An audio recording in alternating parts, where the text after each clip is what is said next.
Good day, everyone, and welcome to Grandeur Prime English Coaching Institute. This is an institution that is solely dedicated to teaching English language and at the same time preparing prospective candidates for English based international examinations as IELTS and TOEFL. I am Tutor Ludex, and I will be taking you on a journey towards understanding the basic rudiments that underlie English language grammar. Are you set? Then let's go. All right, let us begin. Now we have on the board English language and introduction.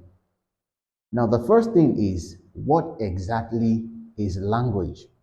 I believe if you want to understand English language, it is necessary you first understand what language is all about. What does it mean? You keep hearing the word language, language, language, but what does it mean? A very simple definition I've been able to generate is this: language is the use of the combination of words to express and communicate thoughts and ideas through the aid of a system that is generally accepted and understood by a people within a geographical range. Do you understand the definition? Now, let me break it down so that you will have a better understanding. From this definition, it says language is the use of the combination of words. That is, if you are going to speak any language of any country, you will have to combine words used in that language to generate your ideas. You need to combine words, whatever language. Now it says you use the combination of these words to express and communicate thoughts and ideas. You are not just combining these words in vain. You're not just combining the words to do some juxtapositions or some comparisons. No, you are combining these words for one purpose: to express your thought, or to express your idea, or to communicate your thought, or to communicate your ideas. Now, one thing you should understand is language is very important to human beings. And should I tell you something? It is only human beings that use language. Animals don't use language. Now, some of you might think animals use language, but they make sounds.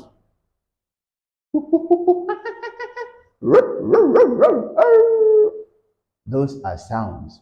Those are not language. They are just sounds. And animals use sounds to communicate their emotions, but they do not use language.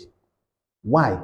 Because language involves the combination of words that has been systematically arranged in a way to for ideas to be conveyed. There is a system involved in communication used by animals, in sounds used by animals. There is nothing systematic about that. But for language, there is a systematic arrangement. There is a system. That is why you have in this definition that you use language. You use the combination of these words to express and communicate your thought and idea through the aid, through the help of a system. You wouldn't have been able to use combination of words to express or to communicate your ideas and thoughts if the system was never involved in the first place. And this system is not just a system that exists in isolation. It's not just a system that is abrupt.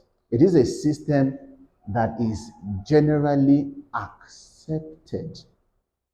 Not just accepted, it is accepted and understood by a people living within a geographical range. And now that is what you should understand. Now, of all this definition, Without this system, language cannot be used. The question now is, what is this system?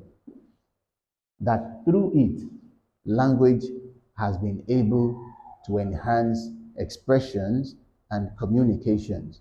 What is this system? The system is simple. It is called grammar. It is called what? Grammar. Now, what is grammar? That is the next thing. And here we have grammar is said to be a set of rules that systematically guide the combination of linguistic elements into larger units. A set of rules.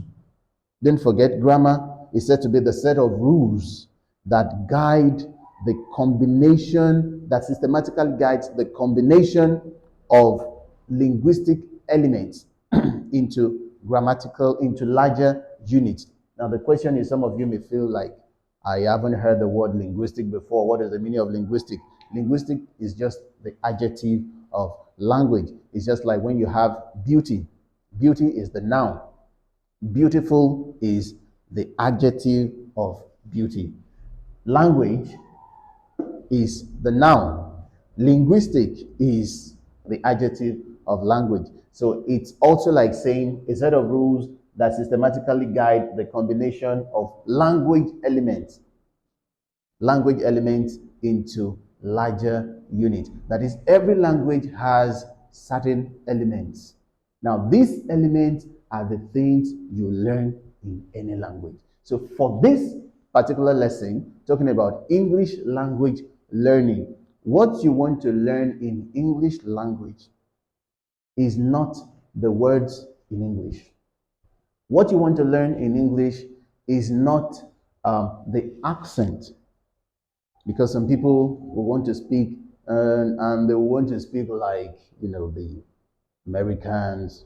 They want to speak like the British people, and they try to form the accent.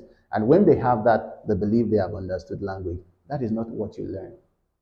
Whatever language you are speaking, that is not what you learn. In English, what you learn is grammar, because every language has grammar. And when you understand the grammar of any language, you have understood the language. Are we clear? Should we go on?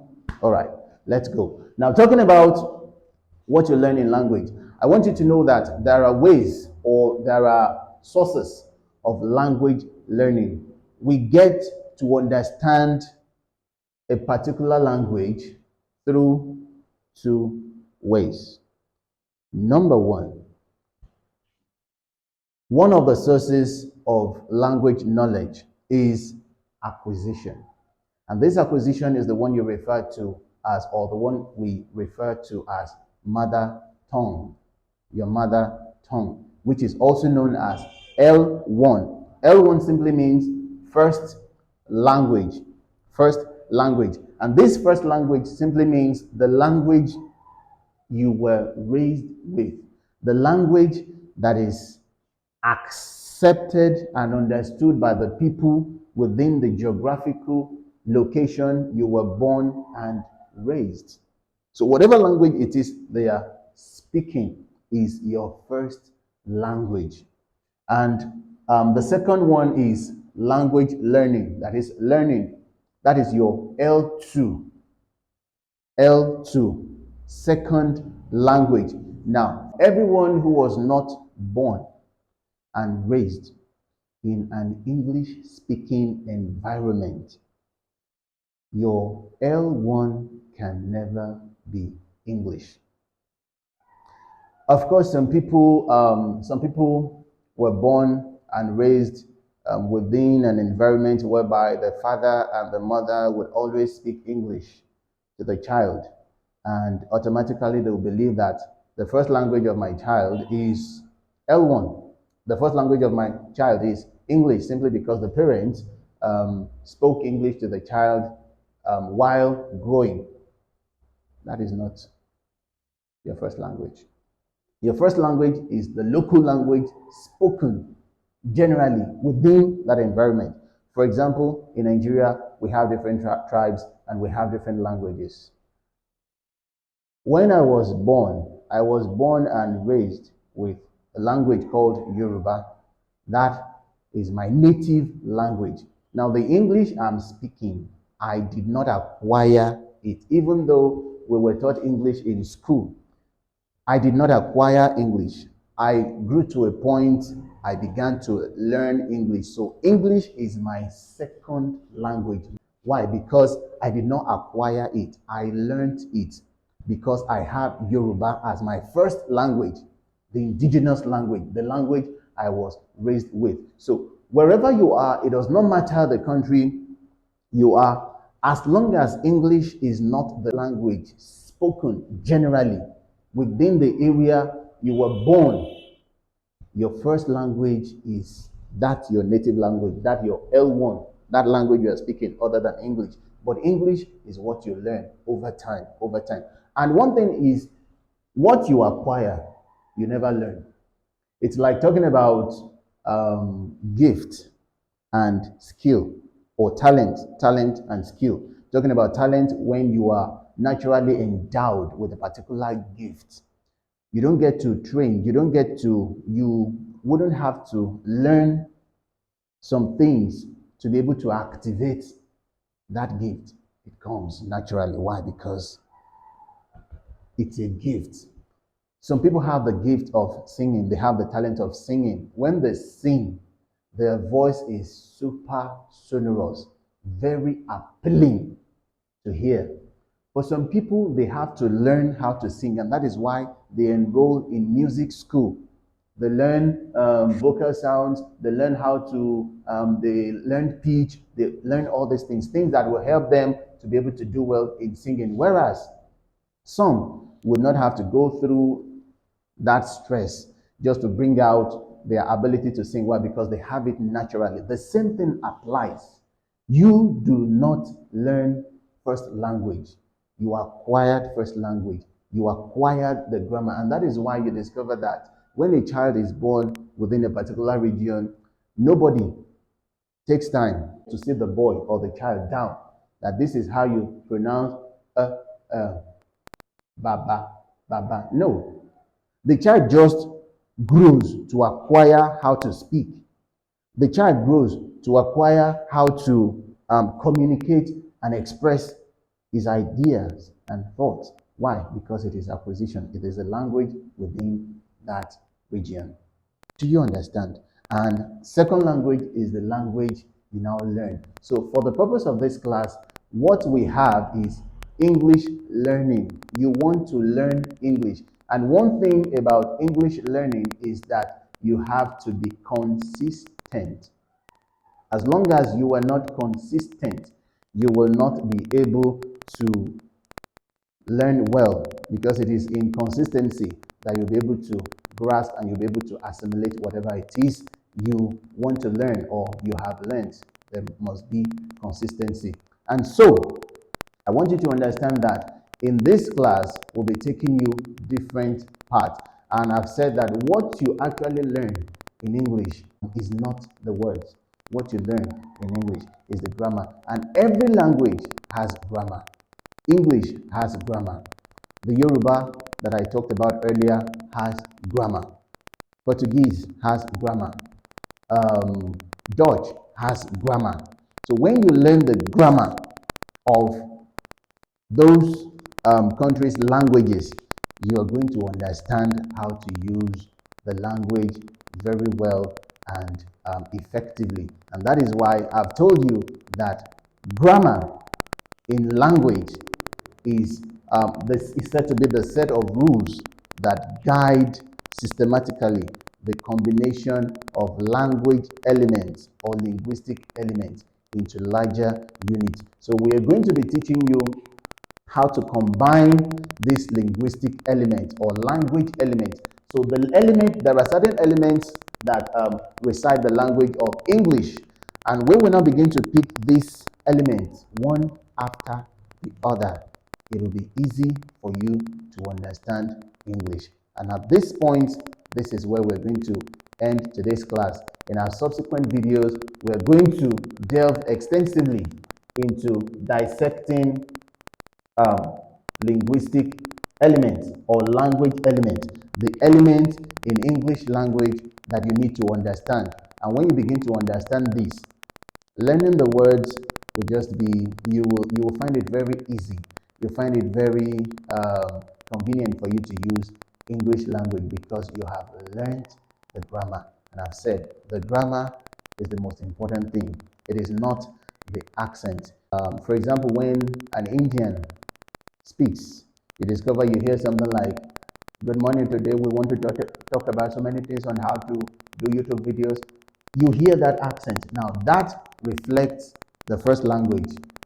When you are speaking like that, some people they feel very intimidated by the way they speak. Some people feel they don't want to speak like that. And when they have that, they are very disturbed. Don't be disturbed. It shows you have identity. It shows you have a background. And of course, when you hear some people, even when they want to speak, you hear them say something like, "Today we are going to do what is right, and we're going to make you understand things that are right and things that are wrong." And they speak like that. And some people, you will hear them say something like, "You see, today we want to talk about how to do the right thing so that you will know how to do the right thing and the wrong thing." Do you understand me? How you speak, well, it's important, but it is not really the main thing. You can speak like that and understand the grammar of English. So, whichever way you are speaking, that is not what matters. What matters is understanding the basic rules of grammar that will help you in understanding English language. So, this will just be the introduction, and in our subsequent classes, we're going to be talking about all these linguistic elements and how these elements can be used and how you can apply them to your expressions and your day-to-day communication. And I believe that once you keep learning, you will get, you will understand, and you will be proficient in your day-to-day English language usage.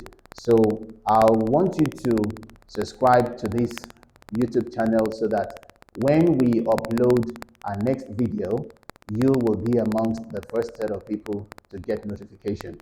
Thank you very much. I will be dropping my mark